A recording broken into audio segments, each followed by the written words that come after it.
All right. Hello to those of you who are attending the Nuts and Bolts seminar put on by the South Dakota Young Lawyer section of the State Bar. I am Beth Overmo. I am the Strategic Plan Coordinator for the State Bar, and I'm very grateful for Chelsea and her team to give me a little bit of time to speak with you about what new admittees should know. I hope that you find this information educational, informative, and very useful, as the State Bar has several purposes as to why we exist, and many of them exist to support you. So first of all, welcome to the South Dakota Bar. You'll find on this slide that we've posted our purpose of why the State Bar of South Dakota exists. There are lots of reasons, whether it's trying to obtain the cooperation of practicing lawyers, maintaining a high standard of professional conduct, paying attention to the judgments of our members for issues that are impacting the judicial system and the rule of law, and doing what we can to make changes as needed. We work to uphold the honor of the profession and encourage adequate preparation for its practice, such as the CLE you're attending today, and also to promote cordial discourse among our members. So we are a place for every South Dakota lawyer. Before we get into some of the nitty-gritty of how the State Bar functions and the other projects that we have going on and our overall structure, I wanted to give you a few quick facts. So we were founded in 1897.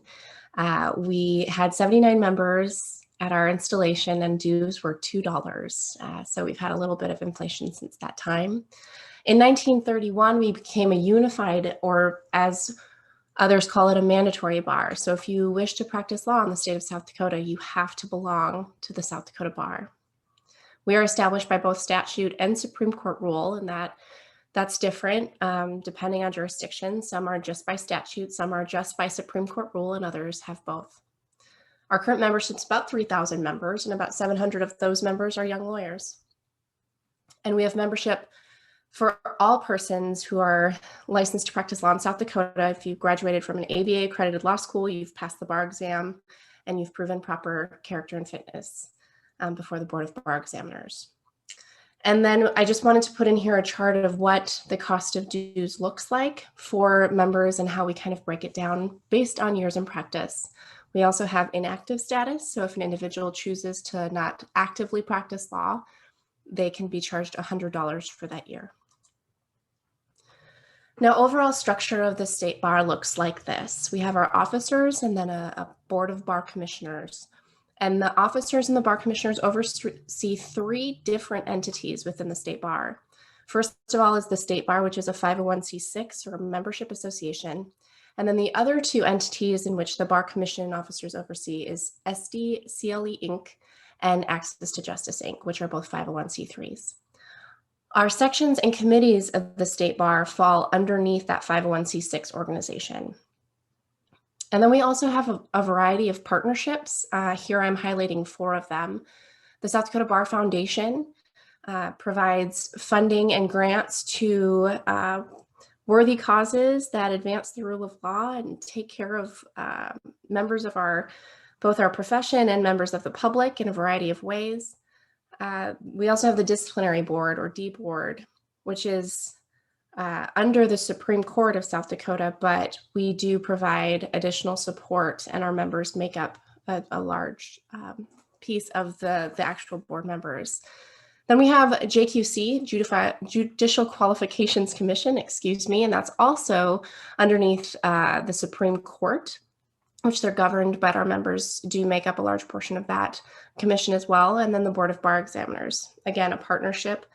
Many of our members are members of that board, but is overseen by the Supreme Court.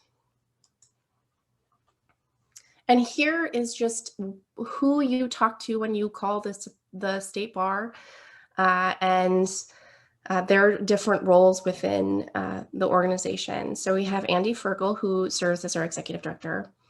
I'm Beth Overmo, strategic plan coordinator Tracy Bradford, who is our communications director. So anytime you deal with the newsletter, things like that. We have Becky Porter, who's our lawyer's assistance program director. Nicole Ogan, who is our assistant executive director. Kylie Hoffman is our administrative assistant and answers the phone within the State Bar office. And Denise Langley is our Access to Justice co-coordinator. And you'll learn more about many of these people later. Our officers this year include Terry Westergaard serving as president. So the president is the spokesperson for the bar. They run all of the meetings, and they are elected by the majority of the members of the bar who attend our State Bar annual business meeting. Following Terry will be Bill Gary as their president-elect. He is also elected by a majority of members at the annual meeting and assumes the role of president in the absence of the president. And then Andy Fergal, who is the executive director of the State Bar, also serves as the secretary-treasurer for the organization. So that position is hired by the bar commissioners, is a co-spokesperson with the bar, and generally serves as the executive director, manages staff, serves as lead lobbyist, and oversees our budget. Our bar commission is composed of 13 individuals. We have 7 representatives, 1 from each judicial circuit in the state, and then 6 at-large representatives, and all of them serve a 3-year term. So they serve as a board of directors. They set the budget, they develop policy. An example of that is several years ago, the Bar Commission adopted a policy to support funding for legal services, and that continues to be true today. They also adopt positions regarding legislative items that come up during session that might impact the profession. And then they approve funding for special projects, committees, sections, as well as the overall budget on an annual basis. So I wanted you to get to know a few other members of the State Bar team. So I did a few interviews with these individuals earlier than today's presentation. So first, I'd like to start off with introducing you to Denise Langley, who is our pro bono coordinator. She coordinates all intake, case acceptance, and case matching for our pro bono program. And she also works with our legal aid partners on a variety of projects. So I will let Denise explain a little bit more of that to you. All right, hi Denise. I wanted to give you a chance to talk with those attending today's event about what Access to Justice does and your role in making sure that the organization is successful. So with that, please introduce yourself to the group. Hi, thank you, Beth. My name is Denise Langley.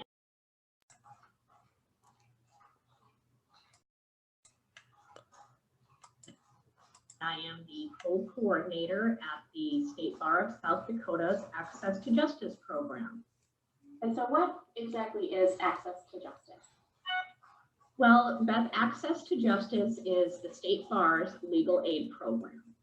Access to Justice was incorporated by the State Bar in 2005.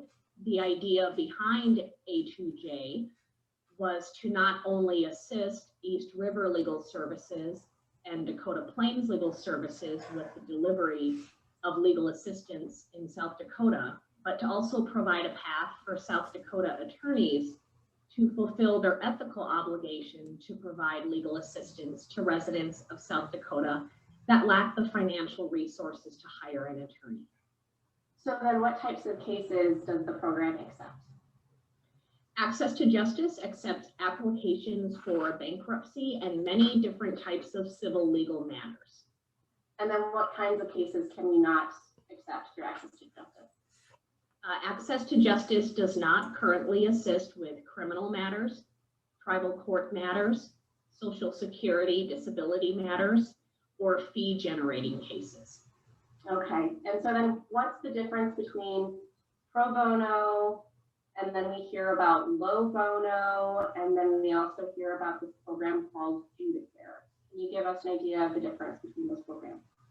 Yes, Access to Justice pro bono cases involve a South Dakota attorney volunteering on a pro bono basis, with the client being responsible for any related legal expenses such as filing fees, service fees that may be incurred. If there's court-ordered mediation or custody evaluations, the client would be responsible for those expenses, but the attorney's representation is on a pro bono basis.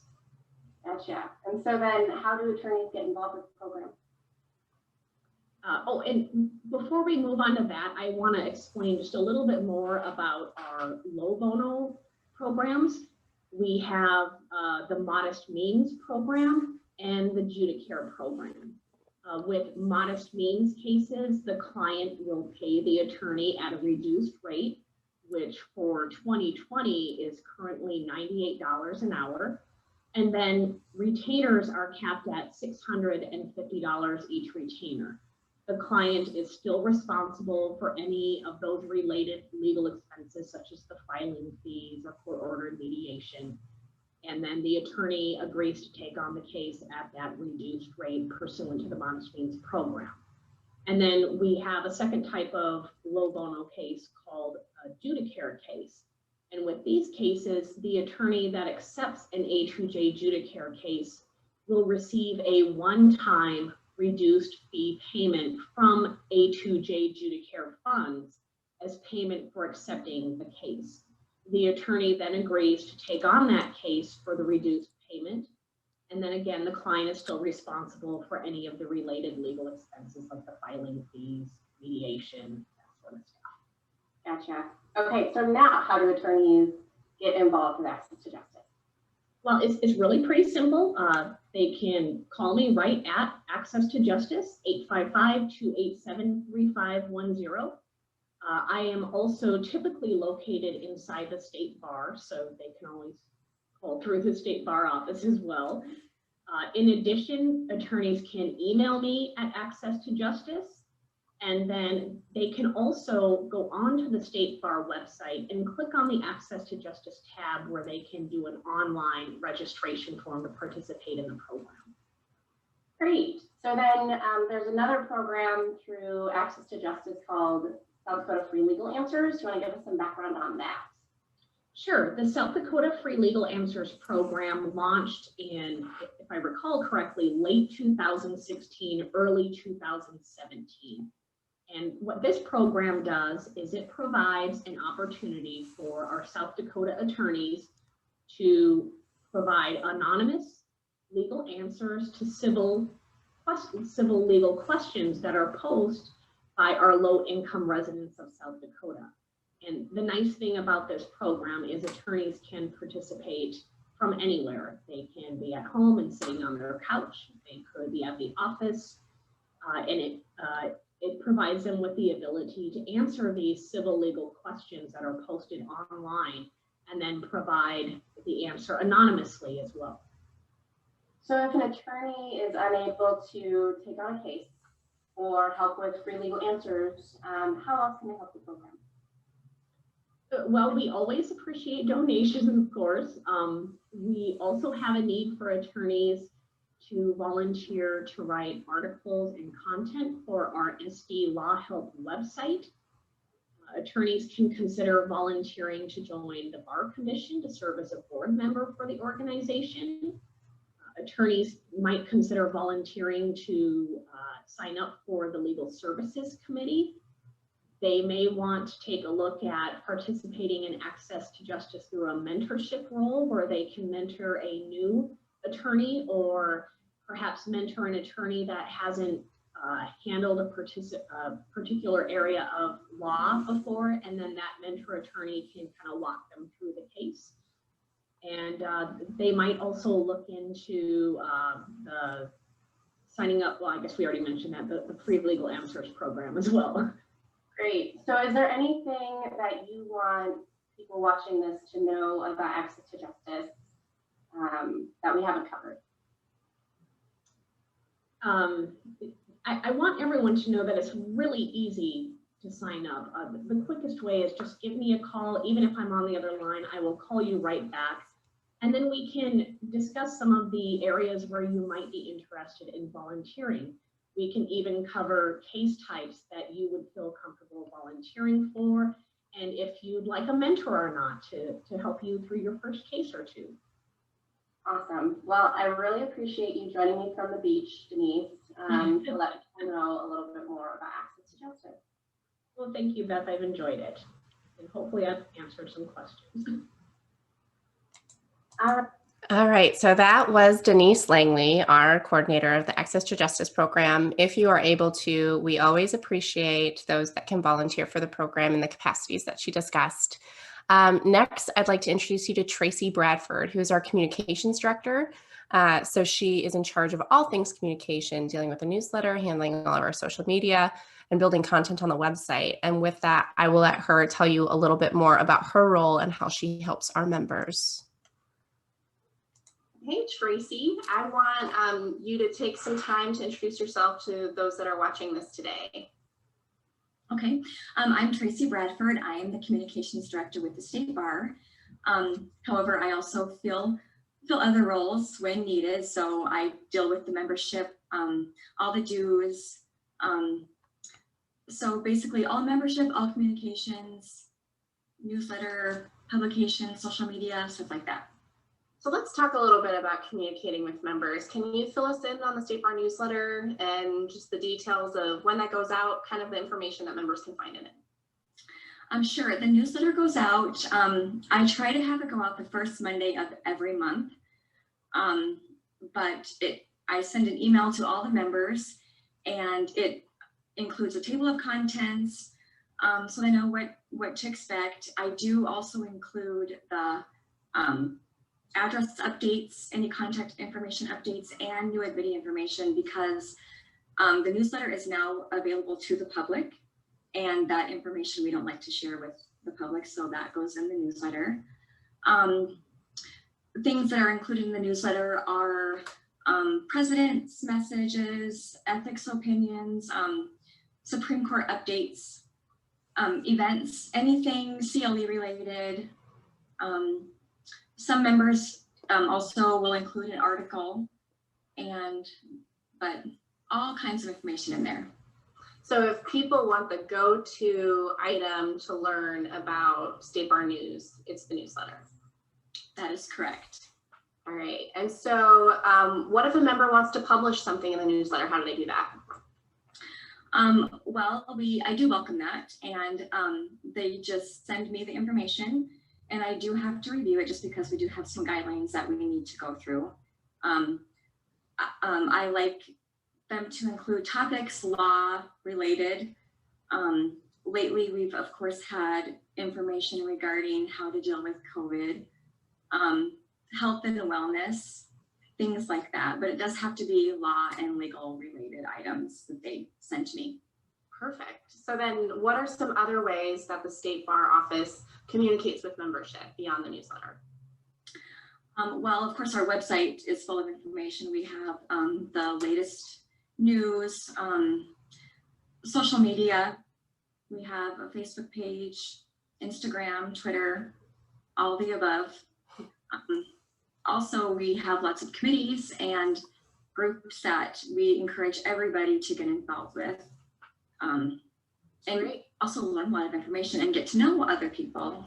Yeah. So then how do we get involved with committees and sections? Well, you would talk to Beth, but if you want to be involved, that's Beth. If you want to be involved in a committee, certainly reach out to Beth, any of us at the State Bar, and we will help you get involved with that. Perfect. Are there other ways for our State Bar members to stay involved? That is a really good question, Beth. Can you go further? What do you mean? So staying involved and staying informed. So are there other things that they can attend, or other groups some related groups that they might be able to participate in that helps them to stay informed on State Bar news? Okay, I'm sorry about that. Yes, of course. We offer CLEs, which of course is a lot of information and keeps them up and educated in things that are, I guess, new and things that they need to know. Let's see. Talk a little bit about the annual meeting. Yes, our annual meeting is huge. Of course, this last year we had to go online, but it was still a success. We do miss getting together and seeing everybody. At the annual meeting, we have a large banquet that people attend, and some awards are given. a lot of CLEs throughout 3 days, just nonstop. So members should make sure to book their hotel rooms in advance. yes, and anyone that gets emails from me, just take a look at my signature block. You can click the link and get your hotel reserved, and all the dates and everything are on that as well. That's wonderful. So then you also manage, beyond the communications of the bar, a lot of stuff that deals with new members being admitted. So can you talk a little bit more as far as your role in helping those new admittees with any paperwork or things that they need to get done? Sure. How the process works is once a member gets admitted, I get the information from the Supreme Court, and then I put them in the system. And now we have a new employee, Kylie. She's been there almost a year now, and she helps with that process because there's a lot of things that she has taken off my plate, and I'm very thankful for. But we send out a new admittee packet, which includes a letter from the executive director, and he talks about what you need to do. Send me your new contact information, because sometimes we don't have that when we get it from the Supreme Court. And I also send them login information, which gives them access to our website. There's a letter from the president just welcoming them and giving them some information about the bar. We have the bylaws are included in there, and the policy manual, and the mentorship program for the young lawyers. So it's a packet of all kinds of good information that they really should read. All right. So make sure you read. I'm always available. Make sure you read your new member packet. Exactly. And if they ever have any questions or need help with anything, that I'm always available for a phone call or an email or anything. Okay, great. So is there anything else that we haven't covered about your role or communicating with members getting a hold of you that you want to share? Just that if you have questions, reach out. I'm not sure, you'll be getting a dues notice. Even though you're a brand new attorney, you're going to be getting a dues notice for the 2021 bar dues.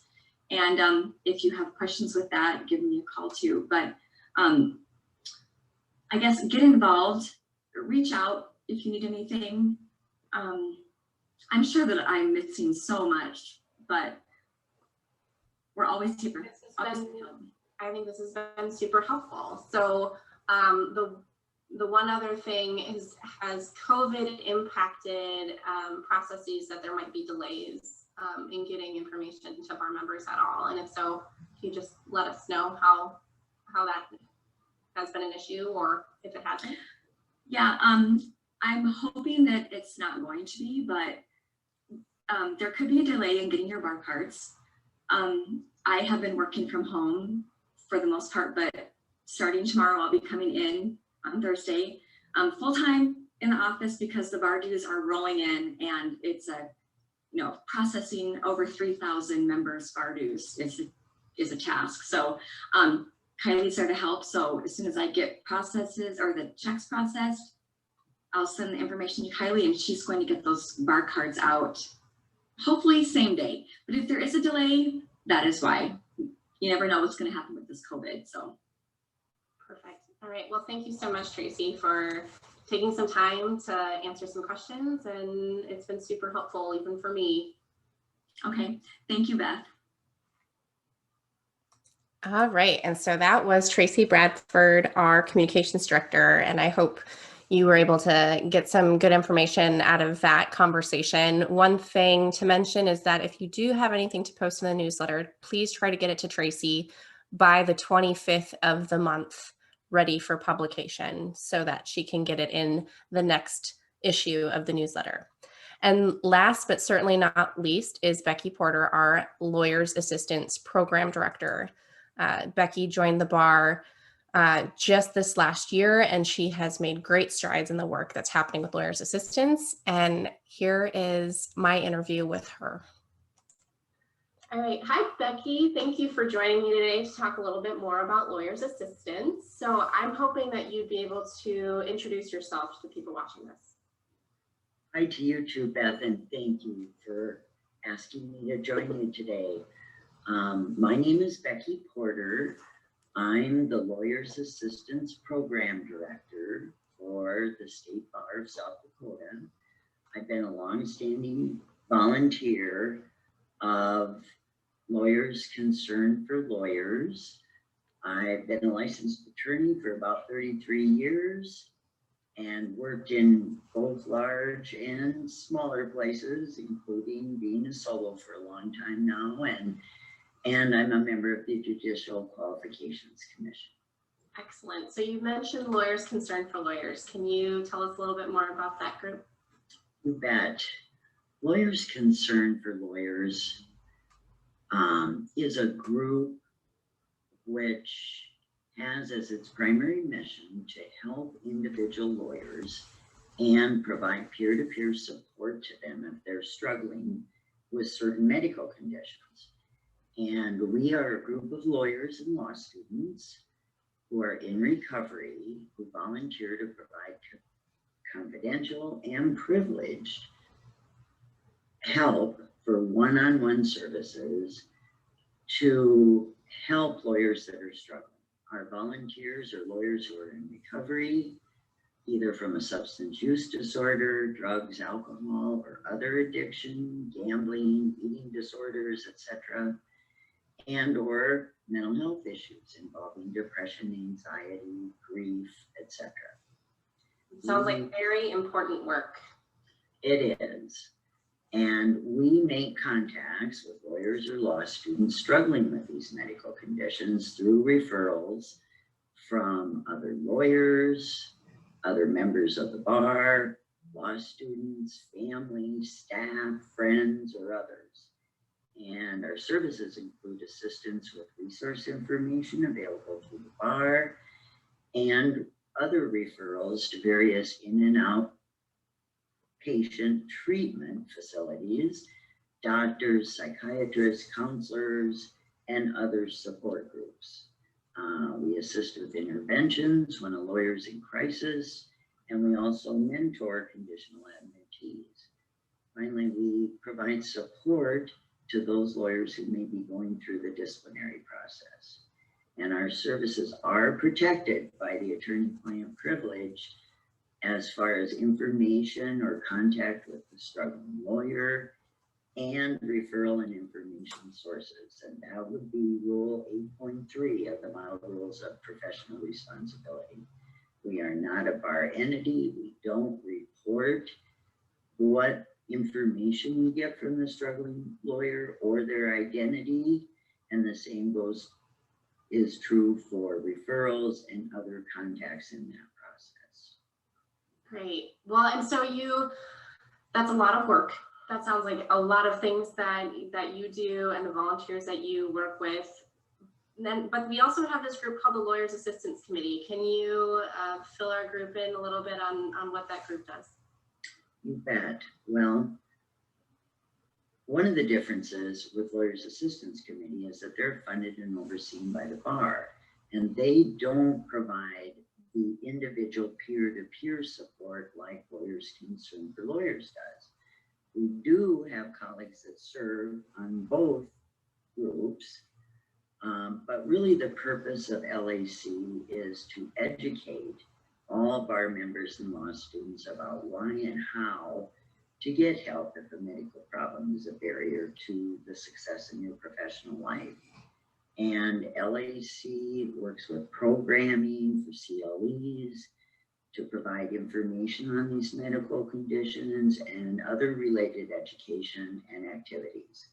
They also work on legislation to promote some of the assistance that the Lawyers Concerned for Lawyers group does.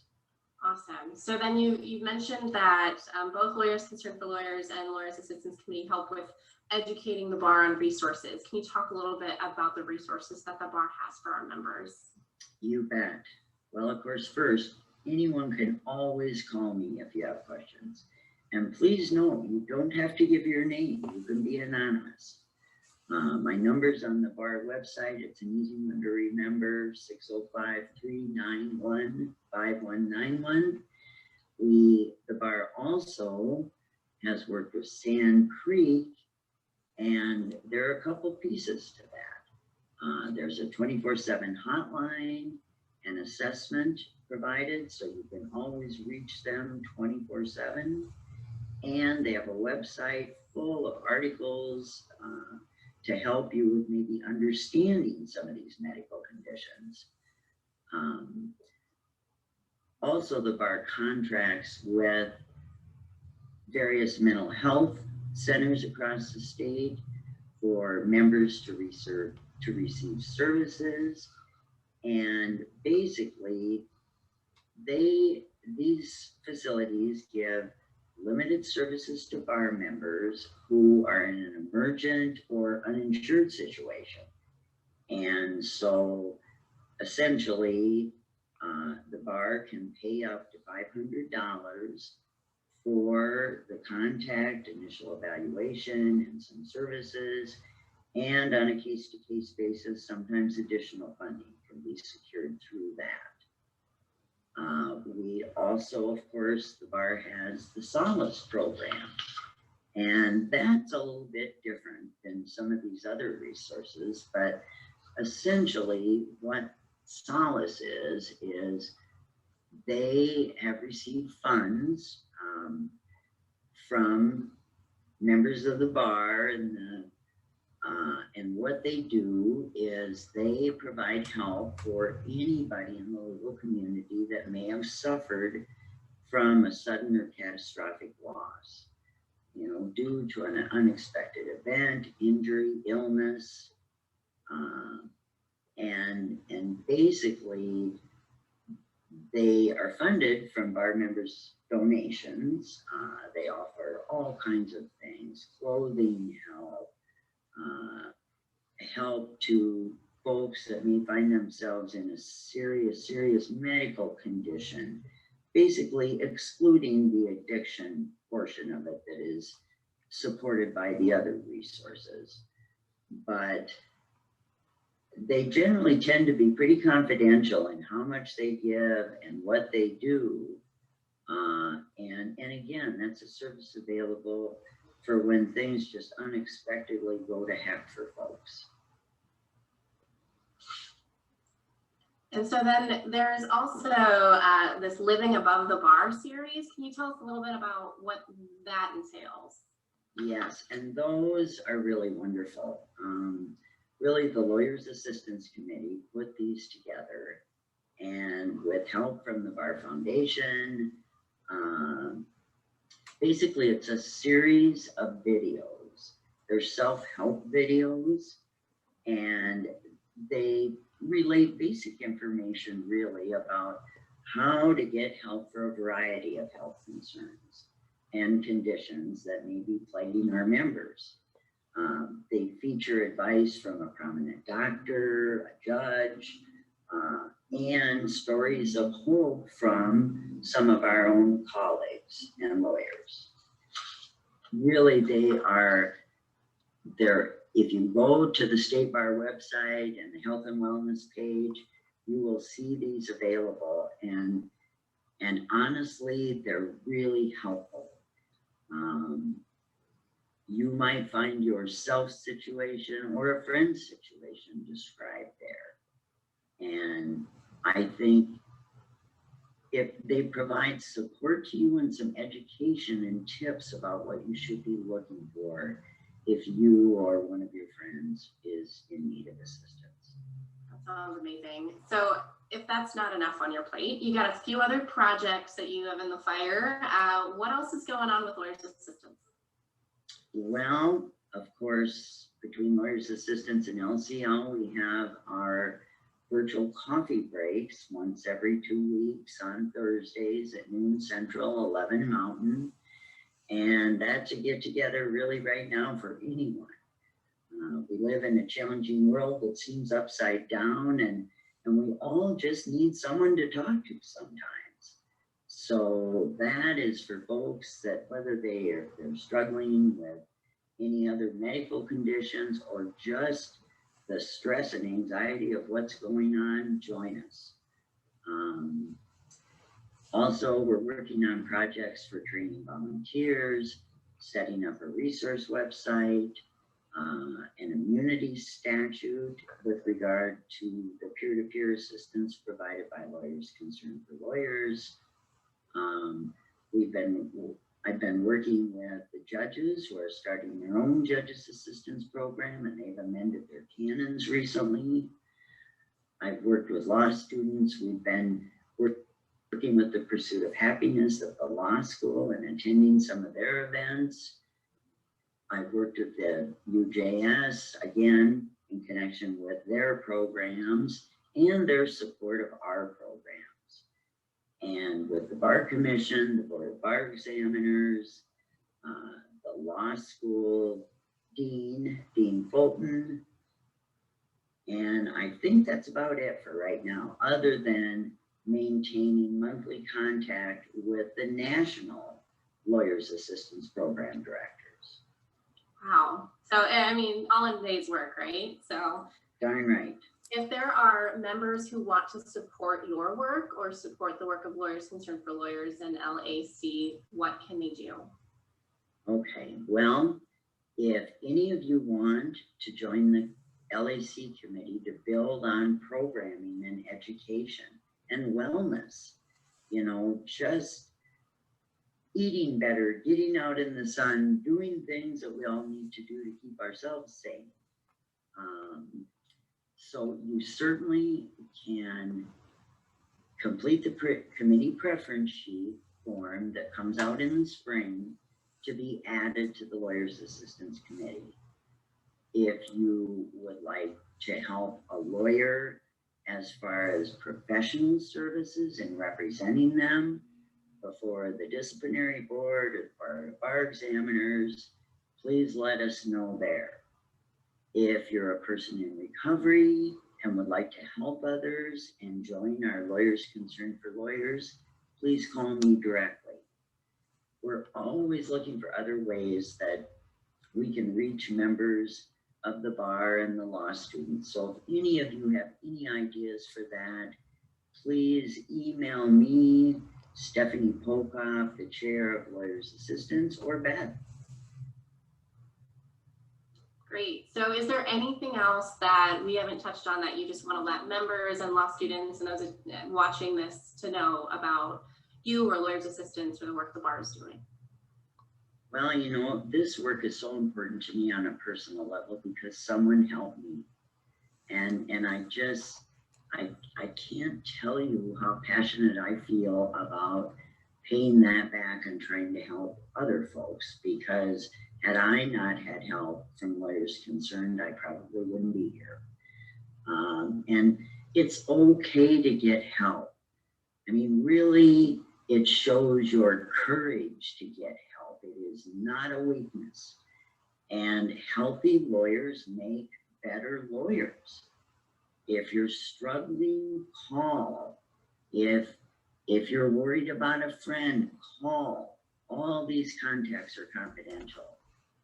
Reach out to a friend if you think they're in trouble. And if you need some tips on how to do that, call me. And again, I really want to emphasize this. You don't need to give out your name. You can be anonymous. And even if you do, your identity will be protected because of the attorney-client privilege. And by doing this and not ignoring when you see someone in help, someone who is in trouble, it can save their career, save their life, and of course, protect the clients of all. Another tip, be kind to yourself. Get outside, go on walks, listen to music, do some yoga, eat as well as you can. And last, be kind to others. You can't imagine the power of a kind word or deed.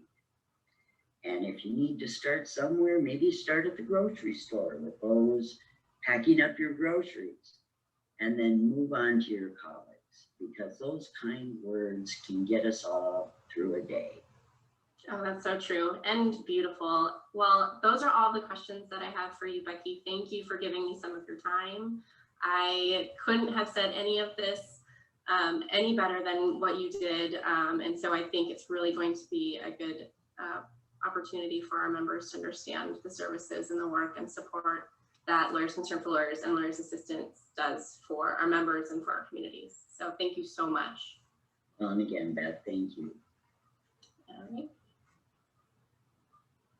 All right, so that was my interview with Becky Porter. As you can tell, she is doing some incredible work, and we are so lucky to have her as a new member of staff and being able to facilitate the difference that she is making. So one thing that was mentioned throughout was getting involved. So wanted to make sure that you were aware of committees and sections that do exist currently within the State Bar.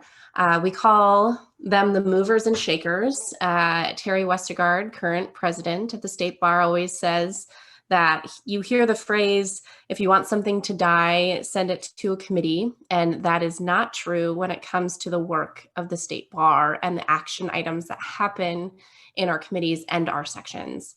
So the sections are created by the bar commissioners when there is a large showing of interest in a particular area. So currently we have 3 sections: the real property probate trust, our public sector section, and our young lawyer section. And this is just a forum for people with similar interests in the law or interest groups to exchange information and ideas. A lot of the work that comes out of the sections is special projects or public service and a ton of CLE. Now, the committees are created by the president of the bar, and they're composed of bar members, law students, and sometimes non-lawyer stakeholders. Members are appointed by the bar president every year. And just a few examples for you. So pattern jury instructions, those are created through committees. We have other committees like Women in Law, Veterans Committee, Debtor Creditor, Solo Small Practice, Diversity and Inclusion, just to name a few. There are 36 committees. So like I tell people, there is a place for you. And just one of those sections was the South Dakota Young Lawyer section, which as a new admittee, you belong to. As a young lawyer is defined through the State Bar of South Dakota as any member under 36 years of age or admitted to practice law for less than 10 years.